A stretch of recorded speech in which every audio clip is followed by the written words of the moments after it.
Hi class, today we're going to cover our last section for chapter 4, and surprisingly this is going to come from chapter 5, section 5, Pythagorean theorem. This goes really well in with what we're learning right now. So our objectives today are to use the triangle inequality theorem to identify possible triangles and to prove triangle relationships using the triangle inequality theorem. And so Pythagorean theorem is going to play into this. But first we need to talk about, well, what is the triangle inequality theorem? The sum of the lengths of any two sides of a triangle must be greater than the length of the third side. So what we're saying is that two sides, we're going to add them together and they need to be bigger than that third side. So for example, side PQ plus side QR needs to be greater than side PR. So our PQ and our QR needs to be larger than that third side. And we also need to prove this for all three situations. So we could also take QR and add it to PR, and that must be greater than PQ. And lastly, we have PR, and we add it to PQ, and that needs to be bigger than QR. So seeing it with this picture and these variables, it's not as easy to understand, but we're going to do some with our actual sides. And so let's go ahead and see that with here. So we need to add 2 of the sides, and it needs to be greater than the third side. So 8 plus 15 gives us 23. Is 23 greater than 17? Yes, it is. So that one side satisfies. We need to do this 2 more times now. So we're going to take 8 plus 17, and it needs to be greater than 15. 8 plus 17 gives me 25. Is 25 greater than, oops, not 17, greater than 15? Yes, it is. And then 15 plus 17 needs to be greater than 8. So if we add those together, we get 32 is greater than 8. Is 32 greater than 8? Yes, yes it is. All right, so let's go ahead and look at number 2. And let's go right ahead into 6 plus 8 needs to be greater than 14. 6 plus 8 is 14. Is 14 greater than 14?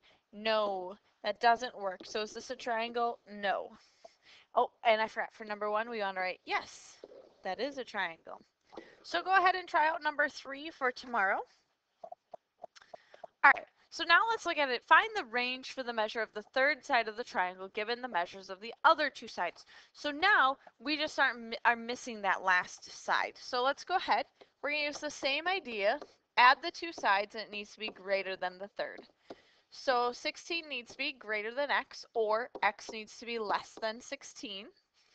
Now we'll do x plus 5 is greater than 11. So we're going to solve for x, so minus that 5 over. So x needs to be greater than 6. And then the last one, x plus 11 needs to be greater than 5. Minus over the 11, and we get x needs to be greater than negative 6.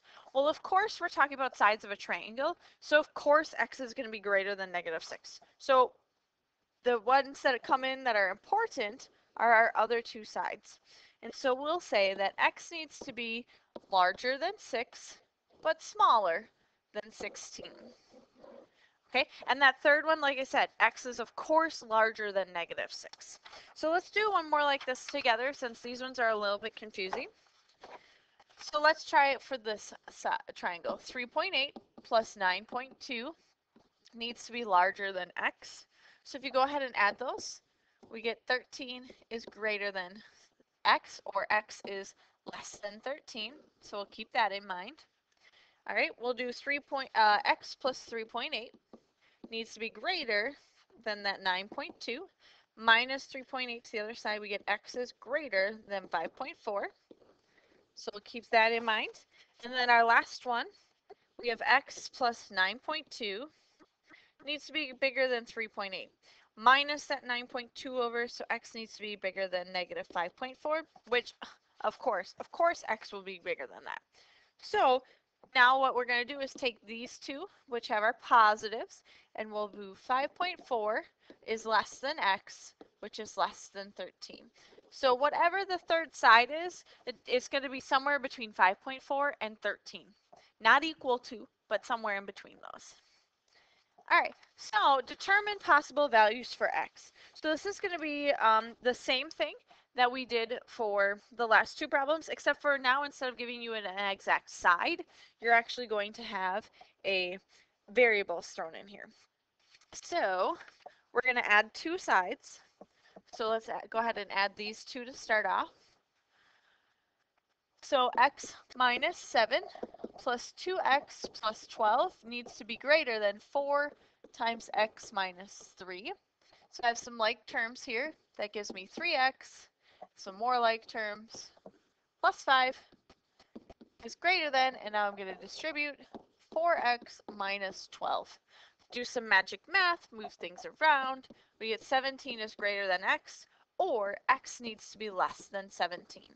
So we're going to keep that in mind.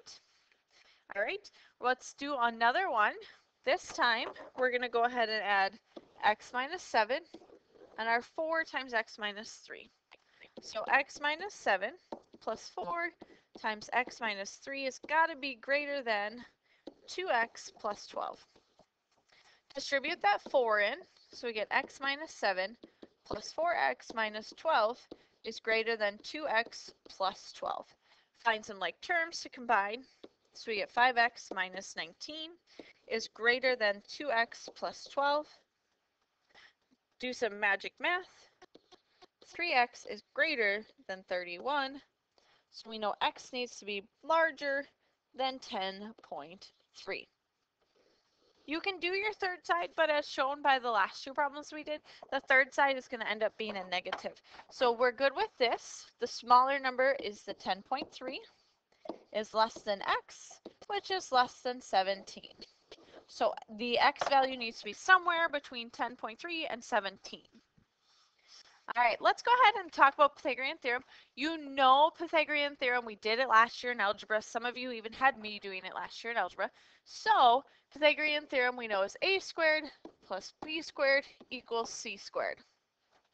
So pretty simple.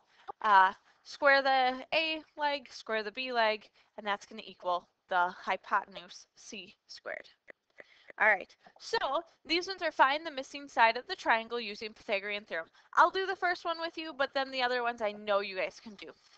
All right, so 6 squared plus 15 squared is going to equal our x squared. X squared comes from that hypotenuse. So we get 36 plus 225 equals x squared.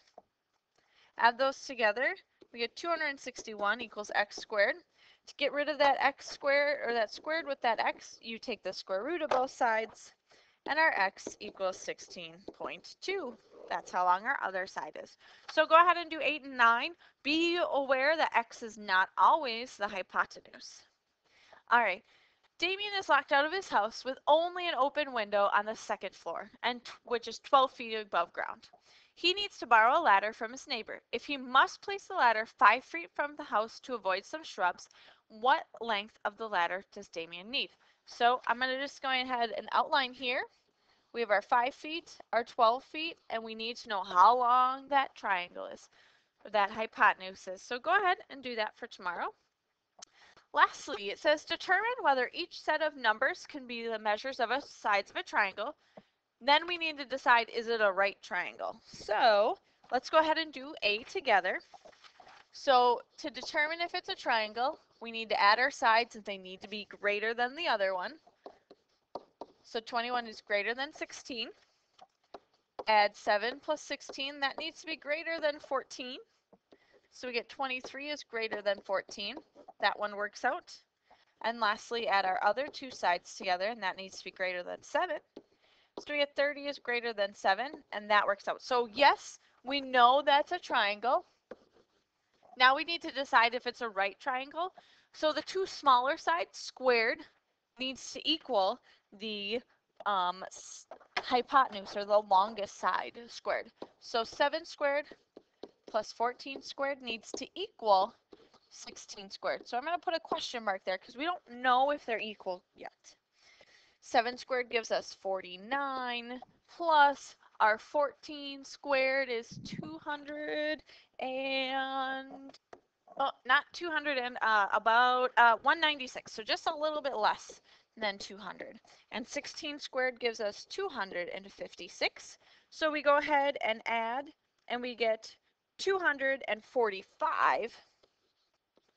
And we want to know, is that equal to 256? No, not equal. So it is a triangle, but it is not right. All right, so go ahead and finish B and C for tomorrow. So you're going to do the sides to see if it is a triangle, and then you're going to take the two shorter legs and square them and add them and see they're equal to the larger one. All right, see you guys tomorrow.